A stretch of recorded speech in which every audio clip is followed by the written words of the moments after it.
3, 8 और 13 लगातार 3 बार जीत, लेकिन 18 में ऐसा क्या हुआ कि चंदन कश्यप ने आपको ओवरटेक कर लिया? अपना घोषणा पत्र बनाया था, उस घोषणा पत्र को देख लीजिए कि उन्होंने एक तो घोषणा पत्र का एक भी बात को अमल नहीं किया। इससे पहले अगर इस चुनाव की बात किया जाए, जितने बार भी आप जीत कर आए हैं, आपका नाम कैबिनेट मंत्री में रहा है, तो क्या इस बार भी आपको पता था कि अगर मैं जीत कर आ रहा हूँ तो मुझे मंत्री पद के लिए नॉमिनेट किया जाएगा? नहीं, ऐसा कभी नहीं रहा। मैं तो हमेशा ये रहा कि पार्टी ने मुझे विधायक के रूप में टिकट दिया। जो इनकाउंटर हो रही है बस्तर में, पुलिस और नक्सली के बीच मुठभेड़ हो रही है, उसमें विपक्ष लगातार ये आरोप लगाते आई है कि जो वहाँ गरीब आदिवासी हैं उनको उनकी हत्या किया जा रहा है और नक्सली बता के अपने वाहवाही लूट रही है सरकार। देखिए, सरकार की इच्छा शक्ति पर निर्भर करता है। भारतीय जनता पार्टी ने हमेशा अलग अलग फोरम में, अलग अलग स्थानों पर हसदेव जंगल कटाई छत्तीसगढ़ में ऐसा एक मामला बन गया जो पूरे देश का ध्यान आकर्षित कर रहा है, तो इसलिए ये मतलब जो ये मुद्दा है, इससे निपटने के लिए क्या कुछ ठोस प्लान आपके पास है जो आने वाले समय में आप इम्प्लीमेंट करना चाहेंगे? यदि करते भी हैं तो उससे दोगुना वन हम कहते हैं वहाँ पर हम स्थापित करके भी दें और करेंगे हम भी।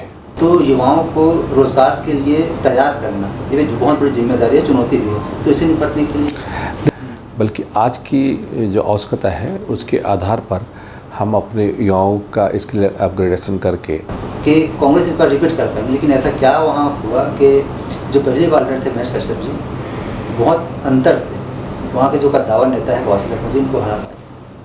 देखिए, महेश कश्यप चुनाव नहीं लड़े थे, बल्कि भारतीय जनता पार्टी चुनाव लड़ रही थी और वहाँ का एक एक कार्यकर्ता चुनाव लड़ रहा था। एक आखिरी सवाल सर, अगर केदार कश्यप जी राजनीति में नहीं होते तो क्या करते रहते?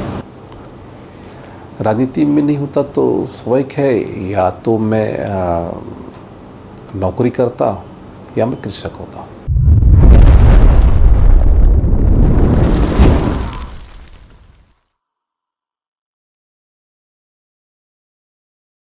नमस्कार, आप देखना शुरू कर चुके हैं TNR न्यूज़ का खास कार्यक्रम सवाल जवाब का है और मैं हूं आपके साथ रुपेश ठाकुर।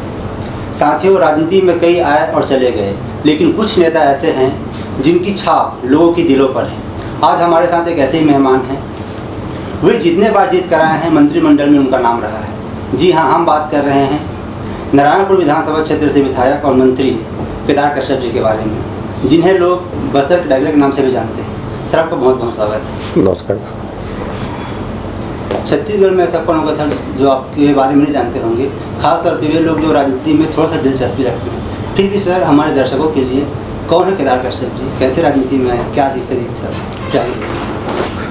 देखिए, मेरा पूरा परिवार राजनीतिक परिवार है और मेरे पिता स्वर्गीय बलराम कश्यप जी, जिनका न केवल बस्तर बल्कि पूरे देश में एक आदिवासी नेता और विभिन्न विषयों को लेकर के उन्होंने ज़मीनी लड़ाई लड़ी और जनसंघ से लेकर के उन्होंने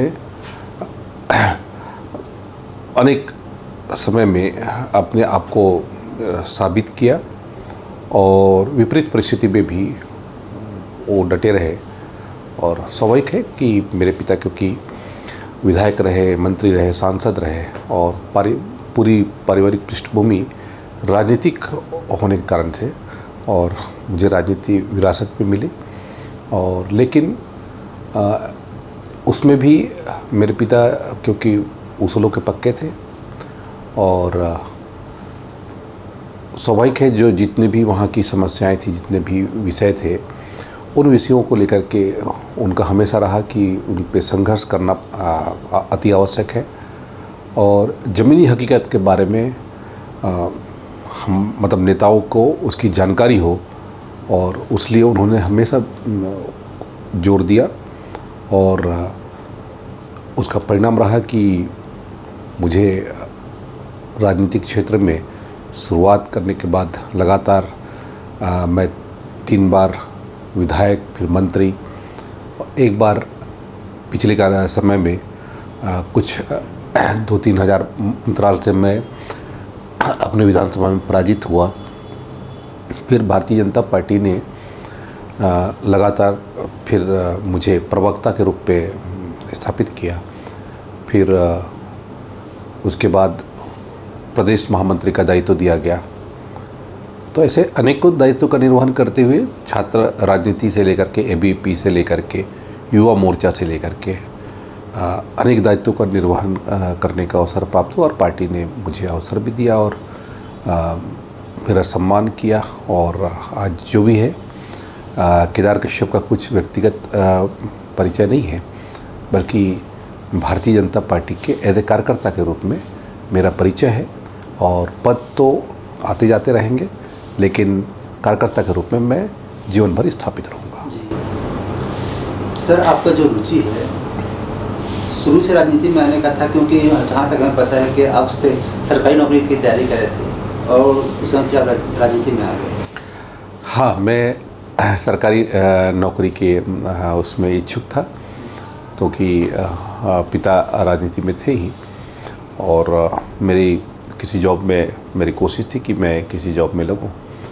और मैंने उसी स्तर पे अपने कोशिश भी की, लेकिन वैसी सफलता नहीं मिली जैसी सफलता मिलनी चाहिए। एक आध बार सिलेक्शन भी हुआ, लेकिन उसके बाद पिता ने कहा कि मना कर दिया कि तुम सरकारी जॉब में नहीं जाओगे और तुमको मतलब व्यवस्थाओं को ठीक करना है और उन विषयों के लिए संघर्ष करना है। और फिर मैंने अपनी राजनीतिक यात्रा ABP फिर एज ए जनपद सदस्य के रूप में शुरुआत की और विभिन्न विषयों को समझा। और उसके बाद फिर मुझे भारतीय जनता पार्टी के युवा मोर्चा के जिला के उपाध्यक्ष के रूप में दायित्व मिला।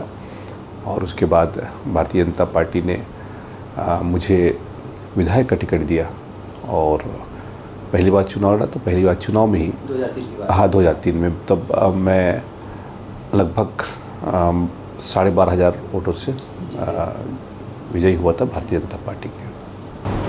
2003 का वह समय था जब पहली बार आप चुनाव लड़ रहे थे, क्योंकि आपके पिताजी स्वर्गीय बलिराम कश्यप जी का बहुत बड़ा नाम है वहाँ। तो डर कितना लग रहा था, क्योंकि जब एक नाम पीछे लगा रहता है तो हार जीत का लगा रहता है, वैसे भी आप पहली बार चुनाव लड़ रहे थे, तो क्या दिमाग में चल रहा था? देखिए, पिताजी एक राजनीति के शिखर पे रहे हैं और उन्होंने एक अलग अपना मुकाम हासिल किया और उन्होंने जो मापदंड स्थापित किए वो आज भी हमारे क्या कहते हैं भारतीय जनता पार्टी के वरिष्ठ नेता और हमारे युवा राजनेता भी उनका अनुसरण करते हैं और उनका याद करते हैं। और स्वाभाविक है कि पिता ने जो एक मापदंड स्थापित किया और उसके बाद उनकी तुलना होती है कि केदार कश्यप और उनमें बीच में कैसा वो है। तो कहीं ना कहीं से मेरी कोशिश रहती है कि मैं उनके दिखाए मार्गदर्शन पे चलूँ और उन मापदंडों को स्थापित करूँ। अब कोशिश रहती है, लेकिन अभी बहुत सफ़र तय करना है और उनके सपनों को पूरा करना है। बस्तर को अच्छा क्षेत्र बनाना है, उस दिशा में लगातार हम काम कर रहे हैं और आगे भी हमारी लड़ाई जारी रहेगी। जी सर, बस्तर संभाग को बलिराम कश्यप जी और महेंद्र कर्मठ जी को इन्हीं के नाम से जाना जाता था, लेकिन जब दोनों की मृत्यु हुई तो उसके बाद से कौशिक लखमा कांग्रेस की ओर से और BJP की ओर से केदार कश्यप जी दोनों बड़े नेता बनकर उभरे हैं। तो क्या कितना चुनौती था कि वहाँ के जो लोकल इश्यूज थे उसको आगे ले आना, फिर उनके लिए लड़ाई लड़ना, क्या ऐसा रहा कि आपको इतना फेमस कर दिया कि उस पर्टिकुलर एरिया में? देखिए, बस्तर की एक जब हमने राजनीति शुरुआत की थी तो वहाँ पर जो हमारे आदिवासी वर्ग के हैं उनके शिक्षा और जो आर्थिक स्थिति है और वहाँ पर जो स्वास्थ्य की स्थिति है ये बहुत ही ख़राब स्थिति थी। और उसके लिए पिताजी ने और पूरी पार्टी ने लगातार संघर्ष किया। और आज वहाँ पर यदि यूनिवर्सिटी की स्थापना हुई या मेडिकल कॉलेज की स्थापना हुई या फिर वहाँ पर हमारे बच्चों को आगे आने का अवसर प्राप्त हो रहा है या रोड कनेक्टिविटी हो या एयर कनेक्टिविटी हो, तो उन संघर्षों का परिणाम है। और वहाँ पर लगातार उसके जो संघर्ष के बनी और उसके कारण से वहाँ के लोगों को इन सब सुविधाओं का लाभ भी मिला। नहीं तो पहले एक समय था कि हमारे लोग चलते हैं पैदल जिला मुख्यालय जाते थे और अपने रसद लेके जाया करते थे, लेकिन आज की स्थिति में ऐसी नहीं है कि कोई हमारे चलते बस्तर का व्यक्ति मैं नहीं देख रहा हूँ 2003 के बाद कोई रसद लेकर के जा रहा हो, या फिर जंगल ज़मीन के लिए उसने लड़ाई लड़ रही हो, या भूख के कारण से उसके हालत गंभीर हो, या फिर हमारे कहते हैं स्वास्थ्य की स्थिति, जैसे मेडिकल कॉलेज की स्थापना भी हमारे भारतीय जनता पार्टी की सरकार में हुई, डॉक्टर रमन सिंह जी की सरकार में हुई। तो अनेकों ऐसे कार्य जिसके माध्यम से बस्तर का आमूलचूल परिवर्तन हुआ है, लेकिन इतना ही से हमको संतुष्ट नहीं होना चाहिए। आगे भी हमारी लड़ाई जारी रहेगी कि वहाँ के लोगों को रोज़गार प्राप्त हो, जो शिक्षा व्यवस्था है उससे बेहतर हो, स्वास्थ्य सुविधा उससे बेहतर हो, बाकी रोड कनेक्टिविटी, नेट कनेक्टिविटी, या फिर रेलवे कनेक्टिविटी, या फिर एयर कनेक्टिविटी, वो ज़्यादा से ज़्यादा उस क्षेत्र में और बढ़ सके। 3, 8 और 13 लगातार 3 बार जीत, लेकिन 18 में ऐसा क्या हुआ कि चंदन कश्यप ने आपको ओवरटेक कर लिया?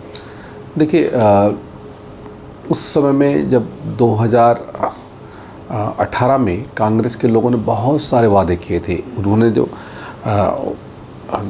अपना घोषणा पत्र बनाया था, उस घोषणा पत्र को देख लीजिए कि उन्होंने एक तो घोषणा पत्र का एक भी बात को अमल नहीं किया। पार्टी का अलग घोषणा पत्र था, और क्योंकि 2013 में मैंने कहते हैं वहाँ पर चंदन कश्यप को हराया था, और 5 साल वो एक्टर रहा, मैं 5 साल फिर मुझे मंत्री पद का दायित्व मिला था। 13 में और 23 में, सॉरी 13 में, तो 13 में जब वो हारने के बाद उसने लगातार उसने घर घर जा कर के मुलाकात करके लोगों को ये कहा कि मैं तुम्हारे यहाँ नौकरी दे दूँगा, मैं ये बनवा दूँगा, मैं ये कर दूँगा। और उन्होंने भी अपना अलग से, वहाँ के विधायकों ने अपना अलग से संकल्प पत्र जारी किया कि मैं ये करूँगा। लेकिन चुनाव जीतने के बाद वो उनके न विधायक, न मंत्री, न उनकी सरकार कोई उस क्षेत्र में एक भी कार्य नहीं कर पाए, और न कोई योजना वहाँ पर लॉन्च कर पाए, न उन योजनाओं का किसी को लाभ प्राप्त हो पाया। दिखने को तो केवल उनके दिखाने के लिए यदि है उनके पास में, तो कांग्रेस की सरकार में तो मात्र गोठान था, और इसके अलावा कुछ था कि 23 में एक बार आप दोनों के बीच में बिल्कुल 23 में टक्कर हुई, और उसमें वहाँ के कार्यकर्ताओं ने हमारे भारतीय जनता पार्टी को लगभग 20,000 वोटों से वहाँ से जिताया, और चंदन कश्यप को उसका रास्ता दिखाया। अभी लोकसभा चुनाव के दौरान नरेंद्र मोदी जी यहाँ आए हुए थे बस्तर संभाग में जगदलपुर के, वहाँ आपके पिताजी को गुरु के रूप में बताया। कैसा लगता है कि अगर कोई शीर्ष नेता अपने किसी लोकल नेता जो आपके पिताजी उनके बारे में सब बोले? देखिए, राजनीति में जिस तरीके से जो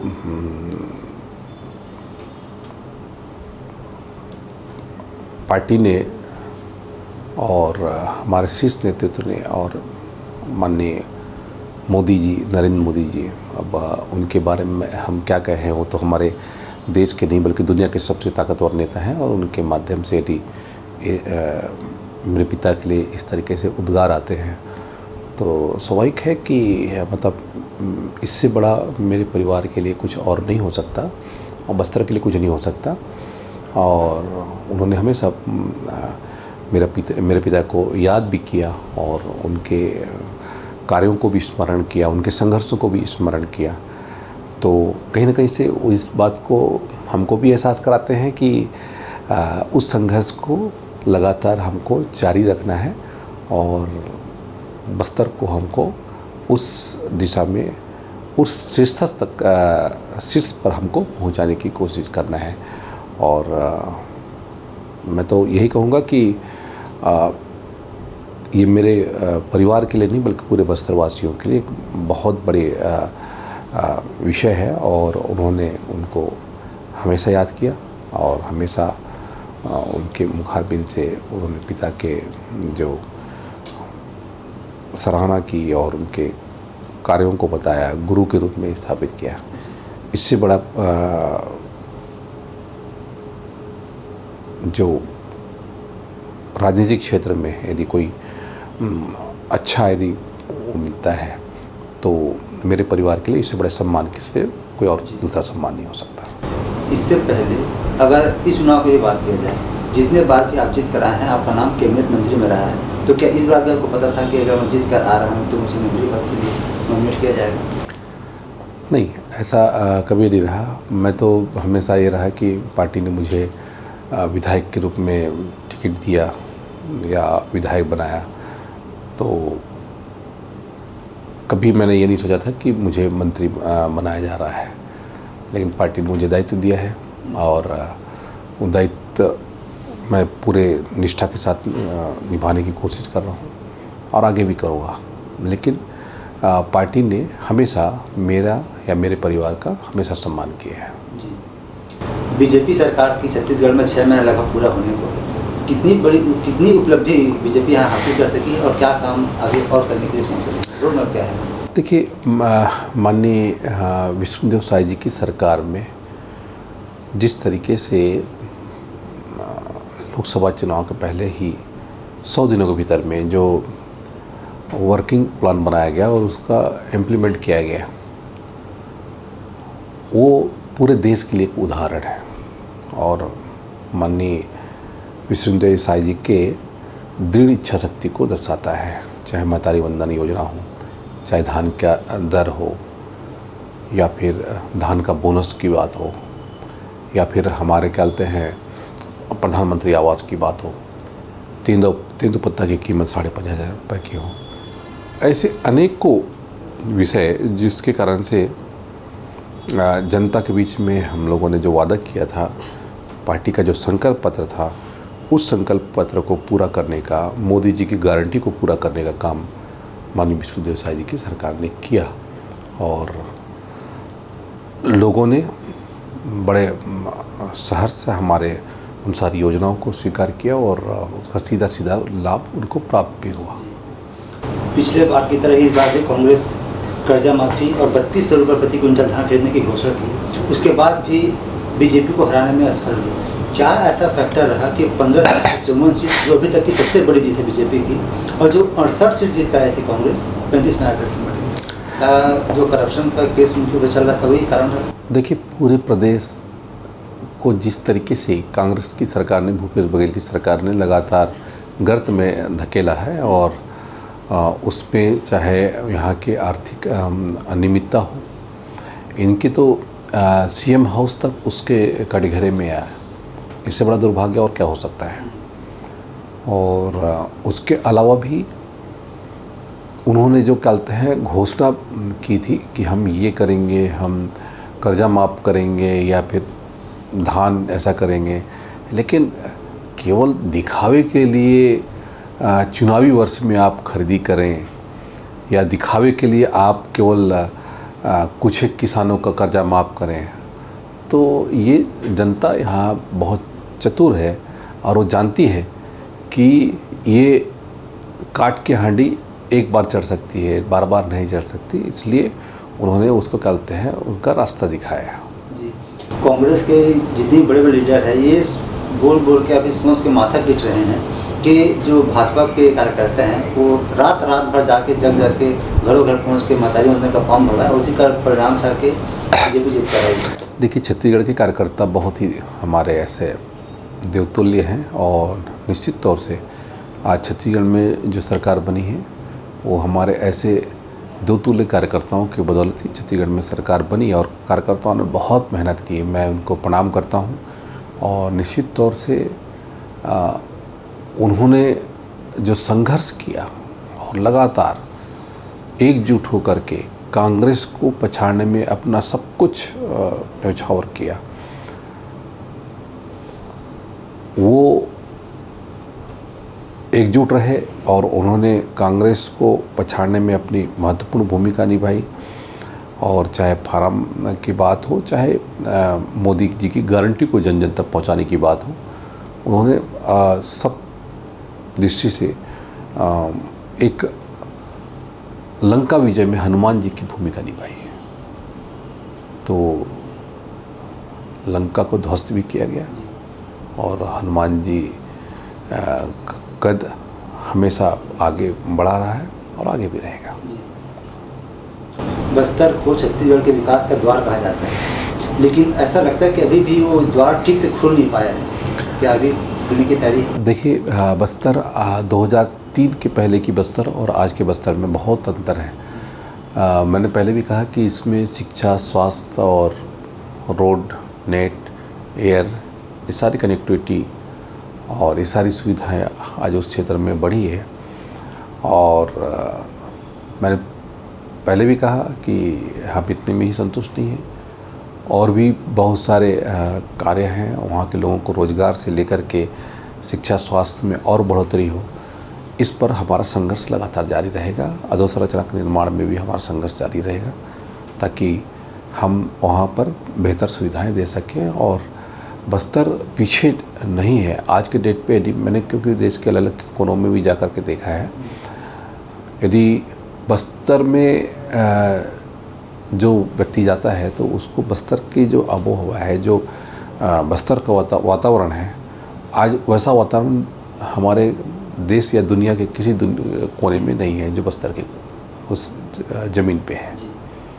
और वहाँ पर जो भी रहा है वो अपना जीवन, कई तो दूसरे प्रदेश के लोग भी वहाँ पर आकर के जब एक बार आते हैं, चाहे नौकरी करने आए हैं, चाहे कोई व्यवसाय करने आए, तो वहीं पर बस के रह जाते हैं। तो ये उस बस्तर की खासियत भी है।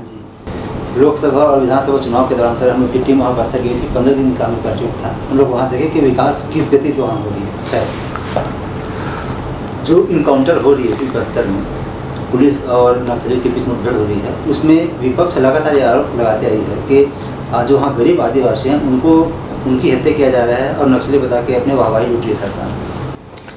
देखिए, सरकार की इच्छा शक्ति पर निर्भर करता है। भारतीय जनता पार्टी ने हमेशा अलग अलग फोरम में, अलग अलग स्थानों पर शीर्ष से लेकर नेतृत्व से लेकर के निचले स्तर तक हमेशा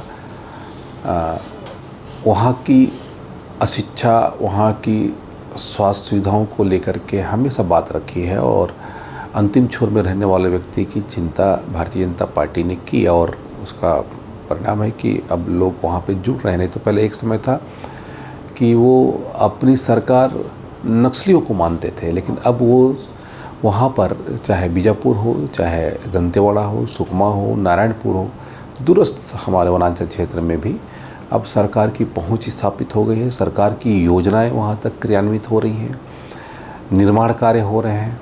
नियत नीलानार के माध्यम से मेरा अच्छा गांव, जो भारतीय जनता पार्टी और हमारे गृह विभाग के माननीय विष्णुदेव साय जी का जो संकल्प है, वो हमारा कोशिश है कि उन क्षेत्रों तक हम लेकर के जाएं और इस नियत नीलानार या फिर उस क्षेत्र में शिक्षा या स्वास्थ्य या फिर जो विकास कार्यों को जो बाधित करेगा, वो न केवल उनका बल्कि सरकार का या हमारी योजना का जो क्रियान्वयन में बाधा पहुंचाएगा, वो कानून उसके खिलाफ में काम करेगा। जी, लेकिन इस बात से भी इनकार नहीं किया जा सकता सर कि बीजेपी की सरकार बनने के बाद बहुत से ऐसे बीजेपी कार्यकर्ता और नेता हैं जिनकी हत्या नक्सली द्वारा किया गया। बिल्कुल, हमारे उस क्षेत्र में जो नक्सलियों ने वहाँ पर वारदात की और हमारे ऐसे जनप्रतिनिधियों को मारा, मैंने खुद उनको अपनी आंखों से भी देखा, उनके परिवार से भी मुलाकात की। और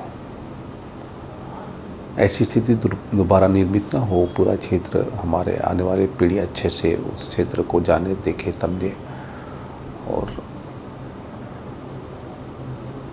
उन परिवारों का बलिदान व्यर्थ नहीं जाएगा। आने वाले समय में हमारा बस्तर सबसे विकसित क्षेत्र के रूप में पहचाना जाएगा और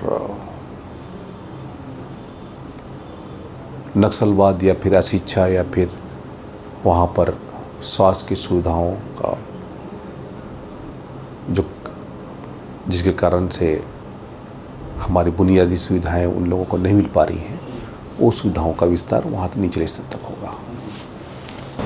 जितने नक्सलाइट मारे जा रहे हैं उससे कहीं ज़्यादा आत्मसमर्पण कर रहे हैं और डिप्टी सीएम विजय शर्मा जी का भी एक बयान है कि हम वार्ता से इस जो मसला है इसको सुलझाने का प्रयास करते हैं, कितना सफलता मिल सकती है इसमें? देखिए, सरकार ने पूरे ऑप्शन खोल के रखा है और हमारा हमेशा ये कहना है कि उन क्षेत्रों में जो नक्सलवाद के साथ में यदि कोई खड़ा दिखाई दे रहा है तो उनके लिए ऑप्शन भी है कि वो केवल न बंदूक या बुलेट का रास्ता ना अपना करके बैलेट का रास्ता अपनाएं, और उसमें सफलता भी मिल रही है, क्योंकि हर किसी की मंशा नहीं रहती कि नक्सलवाद के साथ में जाए, और लोगों को ऑप्शन भी दे रखा है कि आप आइए, और वो शामिल भी हो रहे हैं और विकास के पक्षधर हैं, बस्तर के विकास में, छत्तीसगढ़ के विकास में, और देश हित में अपने आप को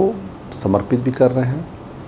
और हमारे गृह मंत्री माननीय विजय शर्मा जी लगातार नक्सलवाद को लेकर के जिस तरीके से एक्शन प्लान बना करके नियत दिलाने के माध्यम से उन क्षेत्रों में पहुंच करके वहां पर सारी सुविधाओं के विस्तार के लिए जो कृत संकल्पित होकर के उन्होंने वहां पे काम किया है, वो बधाई के पात्र हैं। और आगे भी इस तरीके से सरकार की मंशा है कि उन क्षेत्रों में सुविधाओं का विस्तार हो, शिक्षा, स्वास्थ्य और बाकी निर्माण कार्य वहाँ तक पहुँच पाए। 18 के चुनाव में लगभग बस्तर संभाग से बीजेपी साफ हो गया था, और जब बात 2023 की आती है तो कांग्रेस लगभग आधे से ज़्यादा 6 सीट लगभग उन लोग के पास है, कांग्रेस के पास, जबकि 8 सीट बीजेपी के पास। तो ये भी फैक्टर रहा कि जिस प्रकार से कांग्रेस 5 साल में काम की है उसे जनता कहीं ना कहीं नाराज़ दिखे और बीजेपी को इसका फायदा हुआ।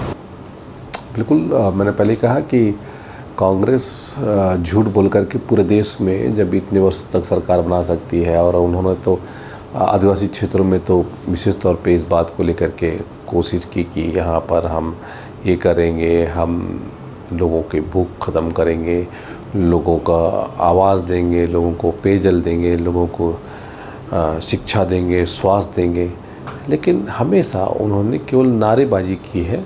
उनका जो आस्था है, निष्ठा है, वो कोई हमारे आदिवासी या फिर देश के लोगों के साथ में नहीं, बल्कि उनकी आस्था निष्ठा केवल और केवल गांधी परिवार के साथ में रही है। इसके कारण से लोगों ने उनको जिस तरीके से, चाहे केंद्र में हो चाहे राज्य में हो, अब लगातार उनका पतन जारी है और आगे भी जारी रहेगा। बस्तर संभाग में लगातार धर्म परिवर्तन का मुद्दा हावी रहा है, तो क्या लगता है कि वाकई में इस प्रकार की घटनाएं वहाँ हो रही है? अगर हो रही है तो फिर रोकने के लिए क्या आपके पास प्लान है? देखिए, अवैध धर्मांतरण एक बहुत बड़ा मुद्दा है, और अवैध धर्मांतरण को लेकर के लगातार हमारी कोशिश है कि अवैध धर्मांतरण न हो और लोगों को वहाँ पे उनके आस्था के केंद्र, उनके पूजा के स्थल सुरक्षित रहें, और लोगों का विश्वास, समाज का विश्वास सरकार के साथ में हो। किसी भी कमिश्नर या किसी भी आईपीएस को अपने मातहत अधिकारियों को ये लिखने की आवश्यकता न पड़े कि अवैध धर्मांतरण चोरों पर है, इसलिए उस पर रोक लगाई जाए। ये स्थिति हमारे प्रदेश में निर्मित न हो, ये हमारी कोशिश रही है, और माननीय विश्वदेव साय जी ने इस दिशा में काम करना भी प्रारंभ कर दिया है। आपके पास कई बहुत महत्वपूर्ण विभाग हैं, उनमें से एक है वन विभाग, और वर्तमान में जो स्थिति बनी हुई है वन क्षेत्र में, चाहे पेड़ की कटाई को लेकर हो गया, आगजनी को लेकर हो गया, बहुत चिंता की विषय है। तो इस पर कितनी गंभीरता से काम किया जाए? देखिए, पेड़ों की कटाई हो या फिर आगजनी का मामला हो, और उससे निपटने के लिए हम लगातार अपने अधिकारियों से चर्चा कर रहे हैं, और अभी बहुत कमी आई है। इस बार दावानल बहुत नॉमिनल हुए हैं, और आगे भी इसको कैसे मिनिमाइज़ किया जाए, इस पर हमारी कार्य योजना बन रही है। और पूरे वनों का हम उनको सबको डिजिटल करेंगे ताकि अवैध कटाई ना हो, इस पर हमारी कोशिश रहेगी। और ऐसे जो क्षेत्र हैं जहाँ पर अवैध कटाई लगातार होती है, उन क्षेत्र पे हमारी कहते हैं अधिकारियों से उनके साथ में कड़ी से कड़ी कार्रवाई भी होगी। हसदेव जंगल कटाई छत्तीसगढ़ में ऐसा एक मामला बन गया जो पूरे देश का ध्यान आकर्षित कर रहा है, तो इसलिए ये मतलब जो ये मुद्दा है इससे निपटने के लिए क्या कुछ ठोस प्लान आपके पास है जो आने वाले समय में आप इम्प्लीमेंट करना चाहेंगे? देखिए, हसदेव का विषय तो उसमें तो क्योंकि अनुबंध हो चुका है और वहाँ से सरकार के माध्यम से हम लोग का दायित्व बनता है, विभाग का भी दायित्व बनता है, और ऐसे वन जिसको बिना काटे हम वहाँ का खनिज निकाल सके, और यदि कटते भी हैं तो उससे दोगुना वन हम कहते हैं वहाँ पर हम स्थापित करके भी दें, और करेंगे हम ये हमारा संकल्प भी है। जी, एक बात और है सर, अभी आपको सर 10 मिनट का समय लगेगा प्लीज़। वर्तमान में अगर बात की जाए सर पिछले सरकार की, तो अपने बीजेपी ने और आपने बहुत आरोप लगाए थे कांग्रेस के जो वन मंत्री हैं उस समय मोहम्मद अकबर जी के ऊपर के अनियमितताएं बढ़ती गई, भ्रष्टाचार हुआ है, उनकी जांच की बात बोली गई थी, तो क्या इस दिशा में भी आगे बढ़ सकते हैं? देखो, जो भी यदि मामले आएंगे और उन मामलों पर जांच होगी और उस पर जो भी दोषी होगा उसको बख्शा नहीं जाएगा, और हमने प्रारंभ भी किया है, और ऐसे मामले जहाँ जहाँ पर भी आ रहे हैं तो उन पर हम कार्रवाई भी कर रहे हैं। जी, जब बात रोजगार की आती है सर, तो कौशल विकास योजना बहुत महत्वपूर्ण भूमिका निभाती है, ये विभाग भी आपके पास ही है, तो युवाओं को रोजगार के लिए तैयार करना ये भी बहुत बड़ी जिम्मेदारी है, चुनौती भी है, तो इसे निपटने के लिए देखिए, पुराने जो ट्रेड है उसके आधार पर हम हमारे युवाओं को का कौशल उन्नयन नहीं करके, बल्कि आज की जो आवश्यकता है उसके आधार पर हम अपने युवाओं का स्किल अपग्रेडेशन करके और यहाँ पे जो लोगों को तत्काल रोज़गार मिल सके, प्लेसमेंट्स हो सके, इस पर हम भरपूर प्रयास कर रहे हैं। और मैं ये नहीं कहता कि 100% प्लेसमेंट हो रहा है, लेकिन 60 से 70% हमारे कहते हैं प्लेसमेंट हमारा हो, इस दिशा में हमारा लगातार हम प्रयास कर रहे हैं और उनकी ट्रैकिंग भी की जा रही है। बहुत से सीट वैकेंसी भी हैं जिसको फुलफिल करने की ज़रूरत है, और कई ऐसे हैं जो इसके लिए वेट कर रहे हैं कि कब वैकेंसी आए तो हम उसमें अप्लाई कर सकें, इसको जल्दी होने वाला है।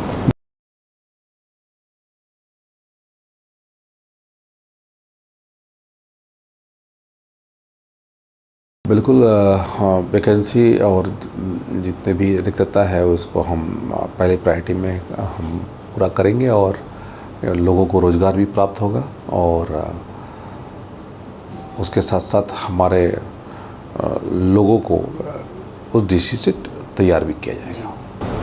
वित्त मंत्री सुखू चौधरी जी के साथ हमारा इंटरव्यू हुआ था सर, तो उनका ये कहना था, जो विधानसभा में अपने बजट के दौरान भी बोले थे कि आने वाले 5 साल में जो छत्तीसगढ़ का जीडीपी इसको दोगुना कर देंगे। तो अगर ये बात अगर सच होगी तो जो वन विभाग है इसमें बहुत महत्वपूर्ण भूमिका निभाएगी। तो लगता है कि जो राजस्व का भी इनकम हो रहा है सरकार को, उसमें बढ़ोतरी के कुछ और रास्ता बनाया जा सकता है।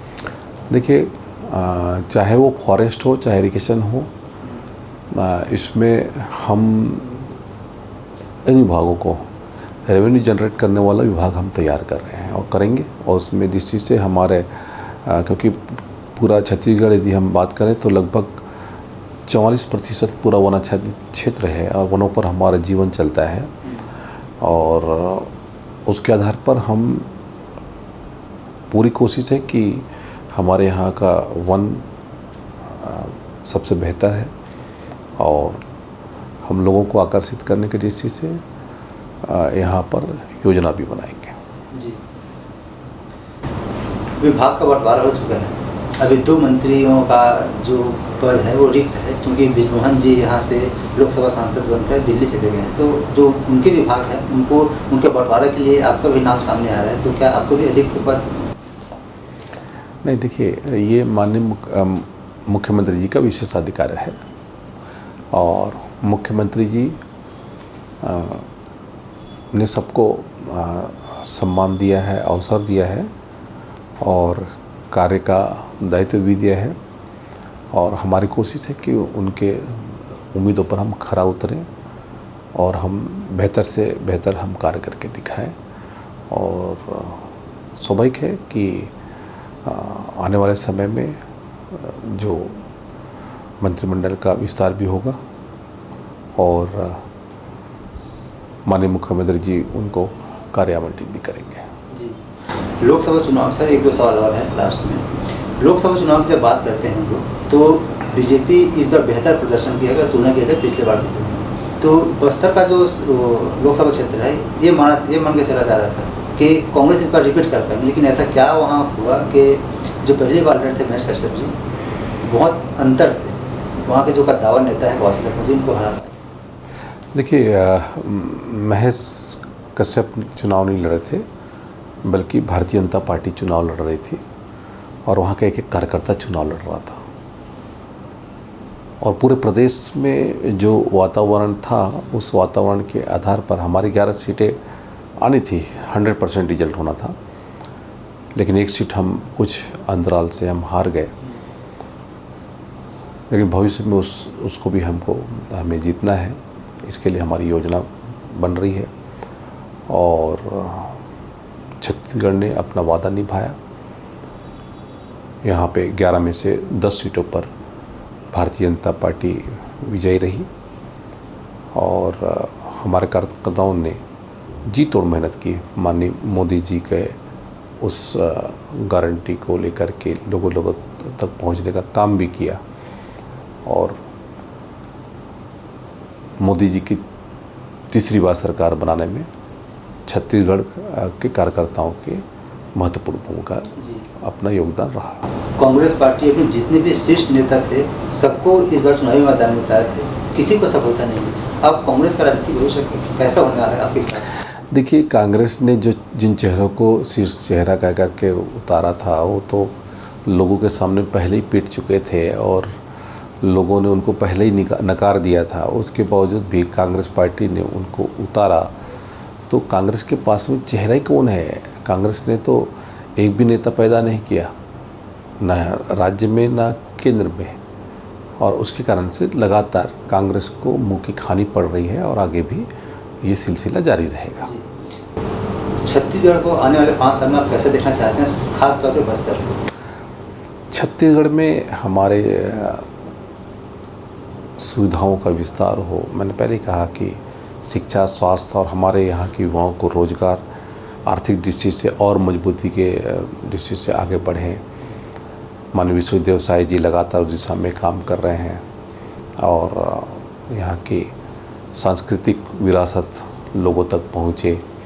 यहाँ के हमारे जो ऐसे समाज जो पिछड़े हैं उनके लिए कार्य योजना बने और लगातार माननीय विश्वविद्यालय साई जी की सरकार में इन सबको आधार बना करके काम किया जा रहा है और आर्थिक दृष्टि से भी मजबूती प्रदान हो, इस दृष्टि से ओपी चौधरी जी लगातार रात दिन मेहनत कर रहे हैं और छत्तीसगढ़ का जो स्थिति है वो लगातार आगे बढ़ने की स्थिति में है। पिछले 5 वर्षों में जो कांग्रेस ने इस प्रदेश को गर्त में ढकेला था, उससे निकाल करके फिर से छत्तीसगढ़ को एक आदर्श राज्य के रूप में स्थापित करने का काम हमारे भारतीय जनता पार्टी कर रही है, माननीय विश्वविद्यालय की सरकार कर रही है। एक आखिरी सवाल सर, अगर केदार कश्यप जी राजनीति में नहीं होते तो क्या करते रहते? राजनीति में नहीं होता तो स्वाभाविक है, या तो मैं नौकरी करता या मैं कृषक होता। आने वाले समय में केदार कश्यप जी को मुख्यमंत्री के रूप में देख सकते हैं? देखिए, ये पार्टी तय करती है और विधायक दल तय करता है और यहाँ पर हमारे पार्टी में, क्योंकि केवल मुख्यमंत्री का ही नहीं बल्कि ये कार्यकर्ताओं की पार्टी है, ये केवल हमारी दृष्टि से नहीं, नेता के रूप में नहीं, बल्कि एक छोटे से छोटा कार्यकर्ता भी उस स्थिति तक पहुंच सकता है। ये वो कार्यकर्ताओं की पार्टी है। एक चाय बेचने वाला देश का प्रधानमंत्री बन सकता है, एक सरपंच हमारे प्रदेश का मुख्यमंत्री बन सकता है और यहाँ पर हमारे जो लोगों का जो आशीर्वाद है वो भारतीय जनता पार्टी के साथ में हमेशा रहा है और कार्यकर्ताओं ने माननीय मुख्यमंत्री जी की बात को एज ए विष्णुदेव साय या एज ए नरेंद्र मोदी, उन्होंने नरेंद्र मोदी ने स्वयं कहा कि मेरा प्रतिनिधि बन कर के जाइए, तो उनके प्रतिनिधि के रूप में हर कार्यकर्ता आम जनता तक पहुंचकर काम कर रहा है। तो भारतीय जनता पार्टी ने जो मुझे सम्मान दिया है वो सम्मान मैं कभी जीवन में मैं नहीं भूलूंगा। सर, आप हमसे जुड़े इसके लिए बहुत बहुत धन्यवाद। जाते जाते हमारे माध्यम से छत्तीसगढ़ की जनता को कुछ संदेश देना चाहेंगे? मैं हमारे छत्तीसगढ़ के समस्त जनता से निवेदन करता हूँ, आग्रह करता हूँ कि वो हमारे भारतीय जनता पार्टी के केंद्र की योजनाओं का और राज्य की योजनाओं का ज़्यादा से ज़्यादा लाभ लें और योजनाओं का क्रियान्वयन में अपनी महत्वपूर्ण भूमिका निभाएं और जो वंचित हैं उन लोगों को पहुंचाने की कोशिश करें। और सरकार भी अपने दृष्टि से काम करती है, लेकिन आपका भी दायित्व बनता है कि सरकार के साथ में जुड़ करके सरकार की योजना है उस योजना का लाभ लेकर के परिवार को, चाहे शिक्षा की दृष्टि से हो, स्वास्थ्य की दृष्टि से हो, आर्थिक दृष्टि से हो, हर दृष्टि से अपने आप को मजबूती प्रदान करने में अपनी महत्वपूर्ण भूमिका निभाएं, ताकि छत्तीसगढ़ का नाम पूरे देश और पूरे इंटरनेशनल लेवल पर रोशन हो सके। आप सुन रहे थे केदार कश्यप जी को, जिनका कहना है कि आने वाले 5 साल में छत्तीसगढ़ का विकास किस स्तर से होगा और किस गति से होगा, और जो उनके पास विभाग है उन्हें किस किस प्रकार की बदलाव करने की ज़रूरत है ताकि आर्थिक और सामाजिक रूप से विकास हो सके छत्तीसगढ़ का। इस कार्यक्रम में इतना ही। अगली बार आपसे फिर होगी मुलाकात एक नए कार्यक्रम में नए मेहमान के साथ। तब तक के लिए अनुमति दीजिए। नमस्कार।